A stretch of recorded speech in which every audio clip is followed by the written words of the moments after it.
कल के शो में हमने आपको साकीनाका रेप केस के बारे में डिटेल में जानकारी दी थी। हमने आपको बताया था कि किस तरह रात में फुटपाथ पर एक आदमी ने एक महिला का रेप किया, उसके प्राइवेट पार्ट में रॉड इंसर्ट किया, उसे तड़पते हुए मरने के लिए छोड़कर फरार हो गया। जिस दिन यह घटना हुई थी उसी दिन इसी तरह की एक और घटना हुई थी मुंबई से 1,500 किलोमीटर दूर यूपी के बिजनौर में। यहां दिन दहाड़े एक लड़की की हत्या कर दी गई थी। आरोपी लड़की का रेप करना चाहता था, उसने कोशिश भी की थी लेकिन कामयाब न हो सका और अंत में उसने लड़की को मार डाला। जिस लड़की के साथ ये सब हुआ वो नेशनल लेवल की खो खो प्लेयर थी, नौकरी करना चाहती थी, लेकिन अब उसका ये सपना अधूरा ही रहेगा। इस केस में राहत की बात कम से कम ये है कि पुलिस ने आरोपी को गिरफ्तार कर लिया है। क्या है ये पूरा मामला, डिटेल में जानेंगे आज की बड़ी खबर में।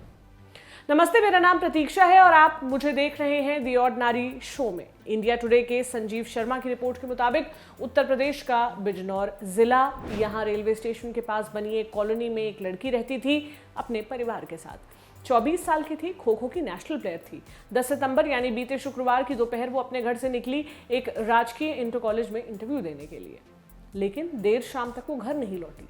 घर वालों ने उसे फोन भी मिलाया तो नंबर बंद आ रहा था। लड़की की बहन ने मीडिया को बताया कि शाम के समय उन्हें उनकी बहन की जानकारी मिली। उनकी चाची और ताई को कहीं से पता चला कि रेलवे स्टेशन के पास रखे स्लीपर्स के बीच एक लड़की बेहोश पड़ी हुई है।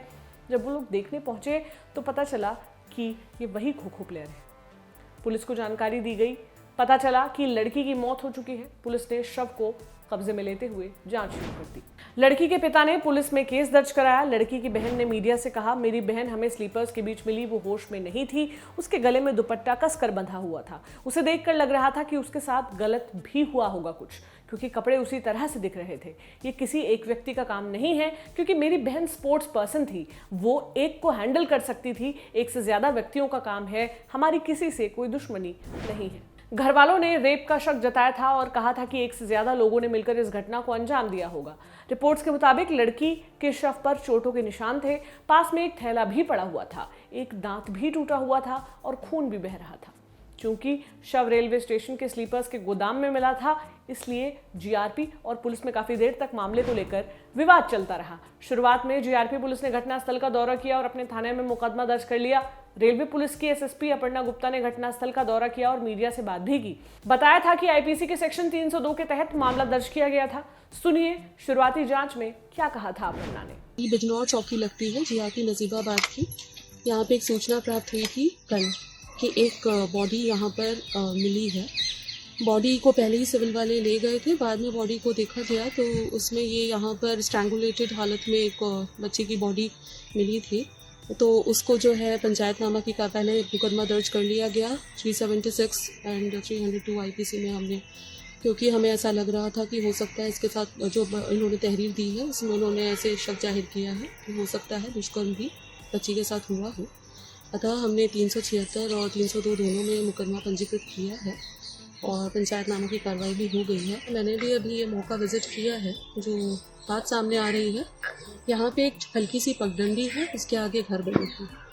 इस पगडंडी को प्रायः यूज़ किया जाता है यहाँ के लोगों द्वारा यहाँ से आने जाने के लिए। कल बच्ची जो है शायद इसी पगडंडी से अपने घर को लौट रही थी, ऐसा हमें प्रथम दृष्टया पता चला है, और इसी पगडंडी से लौटते हुए ही उसके साथ ये हादसा हुआ। 13 सितंबर तक ये केस शासन के आदेश के बाद रेलवे पुलिस से लेकर सिविल पुलिस को सौंप दिया गया। बिजनौर एसपी डॉक्टर धर्मवीर सिंह ने मामले की जांच का जिम्मा SP city doctor Praveen Ranjan को सौंपा। 4 टीमों का गठन किया गया और साथ ही एसओजी और स्वॉट टीम को भी लगाया गया। ये टीमें घटनास्थल पर मिले सबूतों के आधार पर जांच में जुट गई। उन्हें स्पॉट से एक टिफिन मिला था जिसमें 1.5 रोटी और सब्जी मौजूद थी। टिफिन को कब्जे में लेकर फिंगरप्रिंट की मदद से जांच शुरू की गई। लड़की के मोबाइल को भी ट्रेस करने की कोशिश हुई। चूंकि घटना के बाद से ही लड़की का फोन गायब था, ट्रेस करने पर पता चला कि ये मोबाइल घटनास्थल से 1.5 किलोमीटर दूर आदमपुर गांव के आसपास जाकर बंद हो गया था। इसके अलावा पुलिस को एक कॉल रिकॉर्डिंग भी हाथ लगी थी जो कि घटना के वक्त की थी। हत्या के कुछ देर पहले तक लड़की अपने किसी दोस्त से फोन पर बात कर रही थी, लेकिन अचानक से ही लड़की के चिल्लाने की आवाज आने लगी। इस रिकॉर्डिंग में लड़की ने शुरू में चीखते हुए छोड़ देने की बात कही थी। एक जगह पर लड़की ने अंकल शब्द का भी यूज किया था। पुलिस ने इन शब्दों को भी जांच में शामिल किया था। लड़की के दोस्त के फोन पर यह रिकॉर्ड हो गया था। इस रिकॉर्डिंग को भी पुलिस को सौंप दिया गया था। यह recording local social media network में वायरल भी हुई थी। खैर, सबसे बड़ा सबूत यहाँ लड़की का गुम हुआ फोन ही बना। जिस लोकेशन पर फोन बंद हुआ था वहीं से पुलिस ने मुख्य आरोपी को गिरफ्तार किया। फोन के अलावा चप्पल, गला घोटने वाली रस्सी और शर्ट भी अहम सबूत बने। 14 सितंबर यानी आज आरोपी को गिरफ्तार कर लिया गया। आरोपी का नाम शहजाद उर्फ हादिम है। पुलिस की पूछताछ में यह सामने आया है कि उसने रेप की मंशा से घटना को अंजाम दिया था। बिजनौर पुलिस ने इस मामले में एक प्रेस रिलीज भी जारी की, जिसमें पुलिस ने अपनी कार्रवाई का पूरा ब्यौरा दिया। बताया कि शव को कब्जे में लेने के बाद सबसे पहले पोस्टमार्टम किया गया, जिसकी फोटोग्राफी और वीडियोग्राफी भी की गई। चूंकि लड़की के परिवार वालों ने रेप की आशंका जताई थी, लेकिन पुलिस का यह कहना है कि मेडिकल में रेप की पुष्टि नहीं हुई है। इस प्रेस रिलीज में पुलिस ने आरोपी के पूछताछ की भी जानकारी दी। आरोपी का कहना है, मैं बिजनौर रेलवे स्टेशन पर पल्लेदारी का काम करता हूं और स्टेशन पर आने वाली मालगाड़ियों से माल को उतारता और चढ़वाता हूं। मैं गांजा और चरस का सूखा नशा करता हूं और शराब भी पीता हूं। 10 दिसंबर को भी मैं बिजनौर रेलवे स्टेशन पर काम करने के लिए गया था, लेकिन उस दिन स्टेशन पर कोई काम नहीं था तो मैं वहीं लगे स्लीपर्स में बैठ गया और गांजे का नशा भी किया। एक लड़की वहां से अक्सर आ जाया करती थी, उसे देखकर मेरी नीयत खराब हो जाया करती थी। 10 सितंबर को भी मैंने उसे दोपहर करीब 12 बजे वहां से जाते हुए देखा था। उसे देखकर मेरी नीयत फिर खराब हो गई और मैं उसके पास आने का इंतजार करता रहा। दोपहर करीब 2 बजे वो लड़की लौट रही थी। उसे देख मैं वहीं स्लीपर्स पर खड़ा हो गया। जब वो मेरे पास आई तो मैंने उसे स्लीपर्स में बनी खाली जगह पर तत्कालिक व्यावचारिक उद्वेग की वजह से खींच लिया। उस समय वो लड़की फोन पर बात कर रही थी। जब मैंने उसे खींचा तो वो चिल्लाई। मैंने पास में पड़ी रस्सी उठाकर उसके गले में डाल दी। उसका गला उस रस्सी और उस दुपट्टे से कस दिया और उसे स्लीपर्स के बीच में पड़ी खाली जगह में खींच लिया। इस प्रेस रिलीज के अलावा पुलिस अधीक्षक डॉक्टर धर्मवीर सिंह ने प्रेस कॉन्फ्रेंस भी की, जहां उन्होंने बताया कि आरोपी शहजाद का मकसद रेप ही था, लेकिन जब उसने ऐसा करने की कोशिश की तभी कुछ लोग वहां से गुजर रहे थे, इसलिए वो अपने मकसद में कामयाब नहीं हो सका। किसी को लड़की की मौजूदगी का पता ना चले, इसलिए उसने उसका गला दबाया और मौका मिलते ही वो वहां से भाग गया। साथ में उसका फोन भी अपने साथ लेकर गया, क्योंकि उस पर लगातार फोन आ रहे थे। सुनिए और क्या बताया डॉक्टर धर्मवीर सिंह ने। अपराध में बिजनौर रेलवे स्टेशन के प्लेटफार्म के सन्निकट नाम की एक 24 वर्षीय बालिका जो खो खो की राष्ट्रीय प्लेयर थी, उसकी गला दबा करके हत्या कर दी गई थी। घटना का अनावरण आज किया गया है। इसके परिप्रेक्ष्य में जो साक्ष्य संकलित है, अभियुक्त शहजाद उर्फ खादिम बिजनौर से 1.5 किलोमीटर की दूरी पर आदोपुर गांव का रहने वाला है। यह पल्लेदारी का काम करता है। इसके पहले वह रेलवे स्टेशन पर चोरी के मामले में आरपी एक्ट के तहत 3 बार जेल में जा चुका है। उस दिन यह पल्लेदारी के काम से ही आया था, अक्सर आता है, हैबिचुअल कमर है एवं ऑफेंडर भी है। दूसरा, इस लड़की को जाते समय देखा था, आते समय उसके तात्कालिक वैचारिक उद्वेग के कारण एक घटना कारित की गई। विधिक कार्रवाई करते हुए पहले तो जीआरपी में मुकदमा कायम हुआ, फिर सिविल पुलिस में मुकदमा कायम हुआ। डीआईजी रेंज महोदय द्वारा स्वयं घटनास्थल का निरीक्षण किया गया। अनावरण हुए विशेष टीमों का गठन किया गया। पुलिस को घटनास्थल से एक चप्पल मिली थी। जब मोबाइल को ट्रेस करते हुए पुलिस आरोपी तक पहुंची तो दूसरी चप्पल भी बरामद हो गई। घटनास्थल पर शर्ट के 2 बटन भी मिले थे। वो शर्ट भी आरोपी के घर पर ही मिली। हालांकि उस पर खून के निशान थे, लेकिन उसकी पत्नी ने उसे धो दिया था। आरोपी अभी पुलिस की गिरफ्त में है। जैसा कि पहले बताया हमने, जिस लड़की की मौत हुई वो खो खो प्लेयर है। 2016 में बिहार की ओर से महाराष्ट्र में हुई खो खो प्रतियोगिता में उसने हिस्सा लिया था। पढ़ाई के दौरान विश्वविद्यालय में होने वाले कॉम्पिटिशन्स में भी कई बार पार्ट लिया था। मामला जैसे ही सामने आया, इस पर लोगों की रिएक्शंस आने शुरू हो गए। खो खो फेडरेशन के प्रेसिडेंट सुधांशु मित्तल ने भी इस मामले पर दुख जताया है।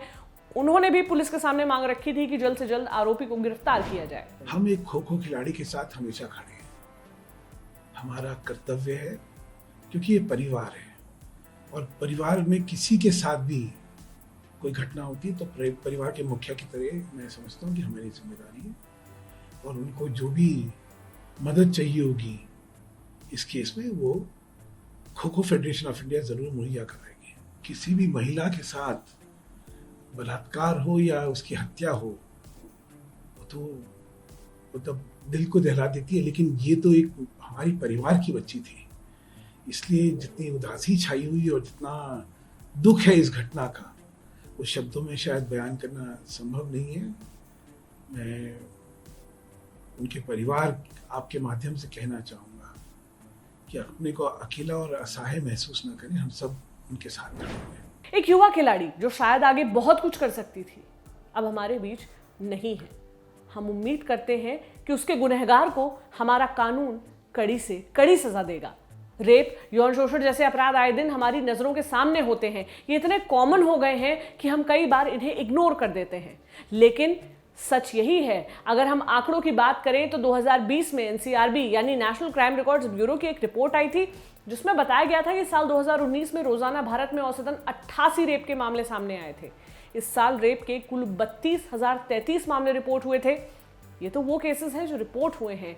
ऐसे जाने कितने केसेस हैं जो शर्मिंदगी और डर की वजह से दब कर रह जाते हैं। ये थी आज की बड़ी खबर। अब हम आपको दिन की कुछ अन्य खबरों से भी रूबरू करवा देते हैं। पहली यह अहम खबर जुड़ी है दो युवा राजनेताओं से। नाम है प्रिंस पासवान और चिराग पासवान। प्रिंस बिहार के समस्तीपुर से लोक जनशक्ति पार्टी यानी एलजेपी के सांसद हैं और चिराग भी एलजेपी के बड़े नेता हैं, पार्टी का चेहरा है। प्रिंस राज पासवान के खिलाफ दिल्ली पुलिस ने एफआईआर दर्ज की है। ये एफआईआर रेप के मामले में दर्ज की गई है।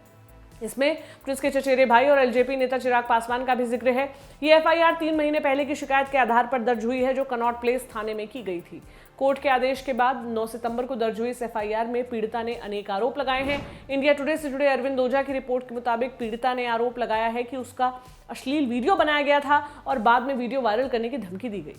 यही नहीं, आरोप के मुताबिक पीड़िता को इस मामले की शिकायत न करने के लिए धमकाया गया और उसके ऊपर दबाव बनाया गया। पीड़िता ने एफआईआर में कहा है कि वो लोक जनशक्ति पार्टी की कार्यकर्ता रही है और उसने इस पूरे घटनाक्रम के बारे में चिराग पासवान को बताया था, लेकिन चिराग पासवान ने उसकी कोई भी बात नहीं सुनी। पीड़िता के अनुसार उसने चिराग से इस मामले में एफआईआर दर्ज करने की बात कही, लेकिन चिराग ने उससे मुलाकात कर ऐसा न करने को कहा था। अगली अहम खबर आई है गुजरात से। यहाँ की राजनीति में जोरदार हलचल मची हुई है। विजय रूपाणी सीएम पद से इस्तीफा दे चुके हैं और पहली बार विधायक बने भूपेंद्र पटेल नए मुख्यमंत्री भी बन गए हैं। अब आप सोच रहे होंगे कि इसके बारे में हम आपको ऑर्डिनरी शो में क्यों बता रहे हैं। दरअसल हम इस बड़े उठापटक के बाद चर्चा में आई एक लड़की के नाम पर बात करने वाले हैं। नाम है राधिका रूपाणी। विजय रूपाणी की बेटी हैं। उन्होंने सोशल मीडिया के जरिए इस राजनीतिक घटनाक्रम में अपनी बात रखी है। उन्होंने अपने पिता को लेकर सवाल किया है कि क्या सरल होना राजनीति में गुनाह है। गुजराती भाषा में लंबा पोस्ट किया, लिखा, हमारे घर में कई बार इस मामले पर बातचीत हुई। जब इतना सारा भ्रष्टाचार और नकारात्मकता राजनीति में है तो ऐसे में सरल स्वभाव के साथ वो वहाँ कैसे टिक पाएंगे? क्या ये पर्याप्त होगा? लेकिन पापा हमेशा एक ही बात कहते हैं, राजनीति की छवि फिल्मों और पुराने लोगों ने गुंडों और मनमानी करने वालों जैसी बना दी है। हमें इस नजरिए को बदलना है। पापा कभी गुटबाजी या साजिश को समर्थन नहीं देते हैं, यही उनकी खासियत है। इसके अलावा राधिका ने इस बात पर भी सवाल उठाए कि उनके पिता का मृदुभाषी होना उनके लिए गलत साबित हुआ। सोशल मीडिया पर राधिका का ये पोस्ट काफी पढ़ा जा रहा है। अब आपको रूबरू करवाते हैं अगली अहम खबर से। सीए फाइनल एग्जाम्स के नतीजे आ गए हैं और भाई बहन की एक जोड़ी ने एक साथ इसे क्लियर किया है। रैंकिंग में बहन ने भाई को पीछे छोड़ दिया। मुरैना की नंदिनी अग्रवाल की ऑल इंडिया रैंक 1 रही, वहीं भाई सचिन अग्रवाल की 18वीं रैंक आई। भाई बहन बचपन से मुरैना के विक्टर कॉन्वेंट स्कूल में पढ़े हैं। दोनों ने एक साथ ही इस एग्जाम की तैयारी शुरू की। नंदिनी को 800 में से 614 अंक मिले हैं। नंदिनी और सचिन ने आज तक को बताया कि दोनों ने साथ में तैयारी करते हुए इस बात का हमेशा ध्यान रखा कि पढ़ाई में गंभीरता रहे। बाकी भाई बहनों की तरह उनके बीच भी जमकर झगड़ा होता था। हालांकि दोनों एक दूसरे की पढ़ाई में भी मदद करते थे, एक दूसरे के मॉक क्वेश्चन पेपर की कॉपी चेक करते थे। नंदिनी ने बताया कि उन्हें और उनके भाई को पहले ही प्रयास में सफलता मिल गई। आमतौर पर इस एग्जाम में 2-3 प्रयास के बाद भी कई लोगों को सफलता नहीं मिल पाती है। इसके बाद परिवार और दोस्तों का दबाव आने लगता है, लेकिन उनके माता पिता ने तैयारी के समय उनकी काफ़ी मदद की, हमेशा उनका हौसला बढ़ाते रहे। नंदिनी और सचिन को भी हमारी टीम की तरफ से ढेर सारी बधाई। ये था हमारा आज का ऑर्डिनरी शो। आपको कैसा लगा कमेंट सेक्शन में ज़रूर बताएं। अगर आप हमसे कुछ शेयर करना चाहते हैं तो हमें theordinaryshow@gmail.com आईडी पर मेल ज़रूर करें। अपना ख्याल रखें। शुक्रिया।